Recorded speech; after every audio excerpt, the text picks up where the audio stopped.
Welcome, my friends of the interwebs. Well, I think I'm calling this series Kentucky Blood. 1, 2, 3, 4, 5, 6, God knows how many. Kentucky Blood. There may not be any more after this one. I don't know. But I'm enjoying reliving that experience in southeast Kentucky, spending all that time with my grandmother in Mockingbird Holler back in the early 70s. It was really a magical time. Anyway, I told you when I left you off that I was going to tell you all about the biscuits and gravy. Let me tell you something. To this day, one of my all-time favorite artery-clogging breakfast meals, period, I could eat this stuff all day long, is biscuits and gravy. I'm talking real biscuits and gravy. And my grandmother, I don't know, you can tell me all about Bob Evans and the Cracker Barrel and all that nonsense, but let me tell you something. None of them had anything on my grandmother. She would wake us up with that. I'm not kidding you. She would wake us up with that. I literally would wake up in the morning as a little boy.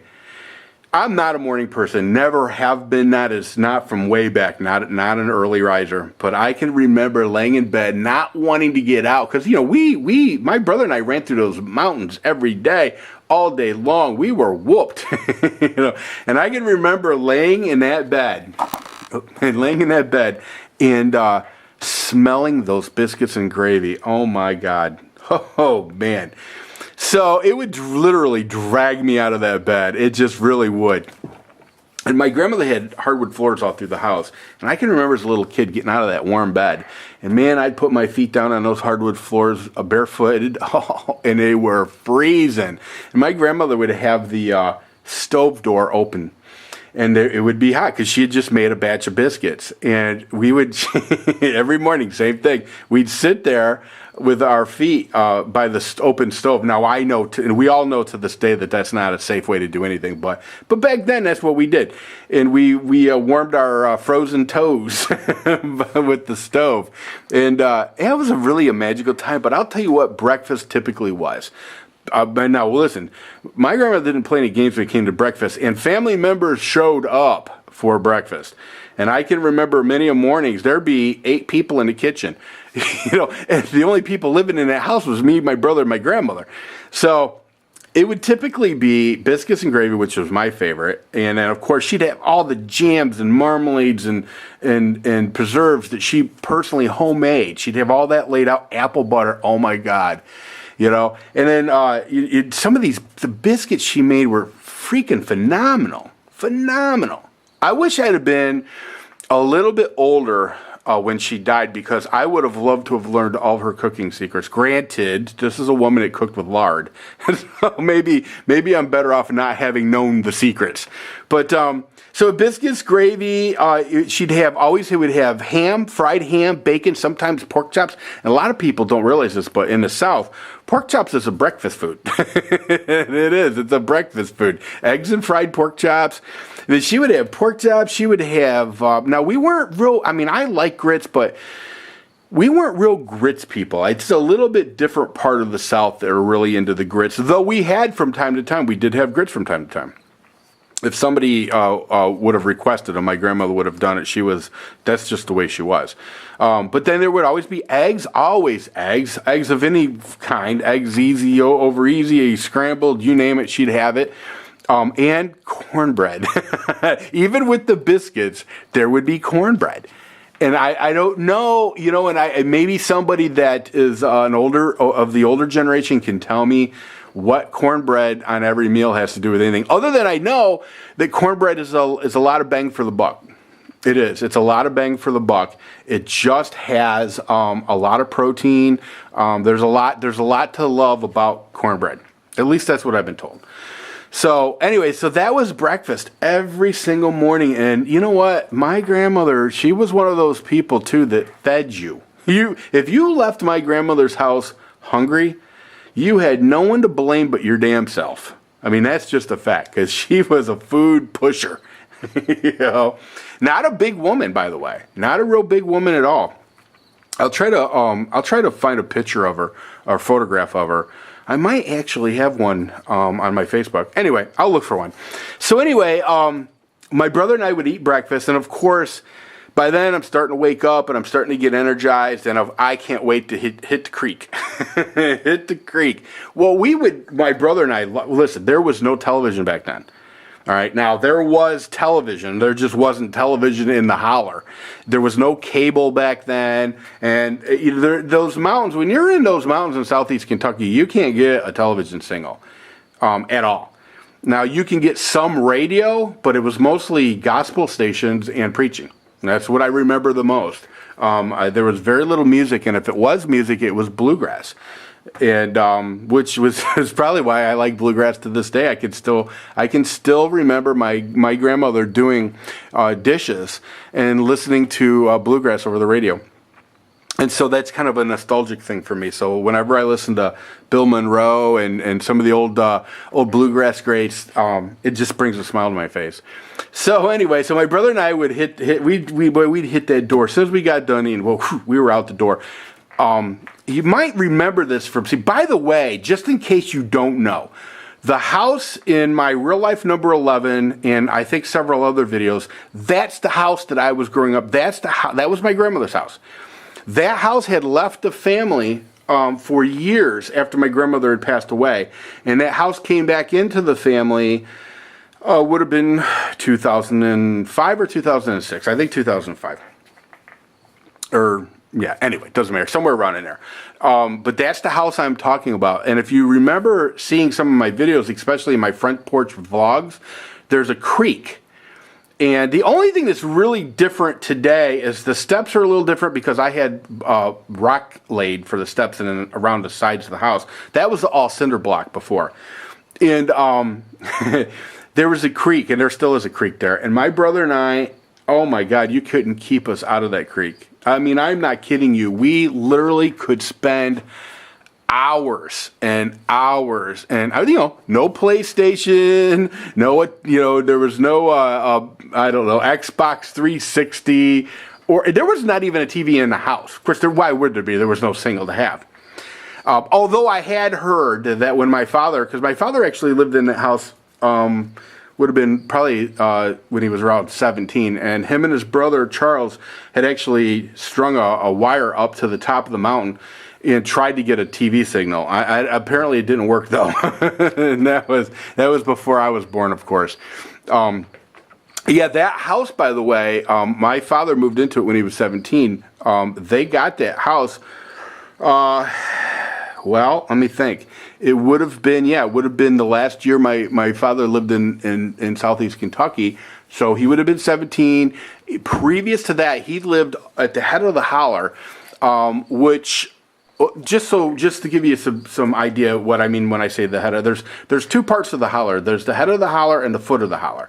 As you come into the holler, okay, over the railroad tracks and then into the holler, and a holler is basically a valley. It's surrounded by three sides by a mountain, and there's one way in and one way out. So as you come into the holler, you're at the foot of the holler, and then as you travel to the far end of as far as you can go, that's the head of the holler. So anyway, my father grew up in the house that was at the head of the holler. As a kid, I referred to it as the old house. And the old house had the apple trees around it, and that's where we would go to pick apple trees. There was one June apple tree up by the new house, but for the most part, if we wanted good Granny Smith or cooking up apples, that's where we went up to the head of the holler by the old house, which is no longer there. In fact, it's where my loggers put their landing, and what was left, which was very little of the old homestead, got bulldozed over when they built their landing there. But that house, the one that I have now, the one that I'm talking about spending my time in that holler, was the first house that my dad had ever lived in that had indoor plumbing or running water. The old house didn't have either one of those. There was no electricity. There was no indoor plumbing. And in the kitchen, at the sink, they had a hand pump. And then there would be a pipe that ran out. The drain pipe would just run out into the yard. So it was a different life, and they had an outhouse and all that stuff. And a lot of people back in those days, and even in the 70s, when I can remember being a kid, a lot of people had outhouses. In fact, that was pretty much the norm. There was only a couple of houses in that holler, including ours, that actually had indoor plumbing. So yeah, interesting enough, my father was 17 before he had indoor plumbing or electricity, and he was born in that house. People don't know how good they got it today. It's just a different world for sure. So anyway, we would, my brother and I would play in a creek for hours, and then we would run through the mountains and we would collect turtles and just for the most part, and we'd entertain ourselves by feeding the hogs, and the hogs will eat anything. I am not kidding you. We would pull weeds and just feed them we love to watch those hogs eat. We really love to watch those hogs eat. But I'll never forget, as we got a little older, there was one summer when we were actually there past summer, and maybe we came in the fall. Anyway, it was hog killing time. And by this point, for whatever reason, and maybe it was because of the war on poverty, I have no idea. But at this point, nobody was butchering their own hogs anymore.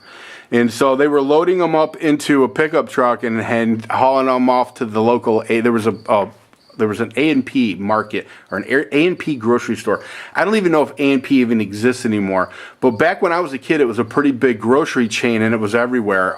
Even in Toledo, we had an A&P. I haven't seen an A&P in Toledo in years and years and years. But down there, that's where people would take their hogs to get butchered. They'd come right around to the back of the A&P. They'd unload the hogs, and they'd butcher them.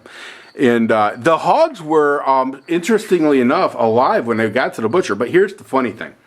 My brother, who is, I guess about a year and a half older than I am, we remember feeding those hogs. I don't think we named the hogs or anything like that, or maybe we did. I don't know. But we happened to be there for when it was hog killing time. Now, God bless my brother. He's a retired gunnery sergeant from the United States Marine Corps. He is by no means a pussy. He's a hell of a hunter now. He gets it. But when he was a kid, when we wanted to go. Anytime a vehicle left that holler, we kind of wanted to go along with it, for whatever reason. So anyway, we went to the A&P with the hogs, not really understanding at that point what was what was on the agenda. So they killed the hogs. My brother was so freaking upset with that. Well, like I said, my grandmother put in to raise the hogs, and a few other families put in to raise the hogs. So everybody got their share of the meat.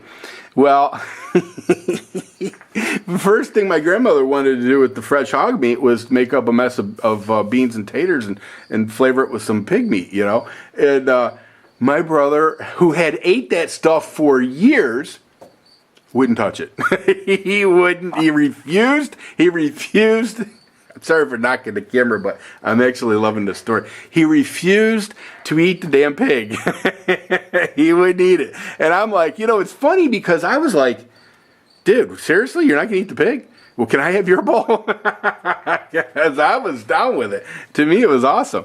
But it was just really an interesting time.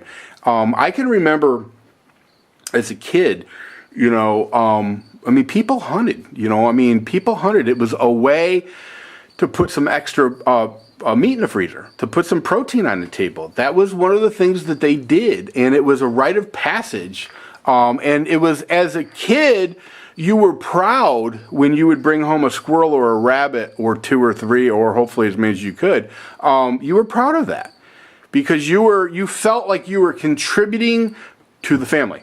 You were and that really it's hard to explain what that does to a person at a young age. It really it kind of embodies them with a sense of pride and a sense of loyalty to family and a sense of ownership. You take ownership of your life. That's exactly what you do. You don't expect anybody else to take care of you. You contribute. You're a contributor. You are a contributor, which is very important. And those are lessons that were learned back then that I don't know that are learned today, if you want to know the truth. I really don't. Everybody today wants Uncle Sugar to take care of them. Everybody today wants to know when their government cheese is coming. And I think it's unfortunate. Anyway, what's unfortunate is we're almost at 15 minutes and I've got to go. See ya!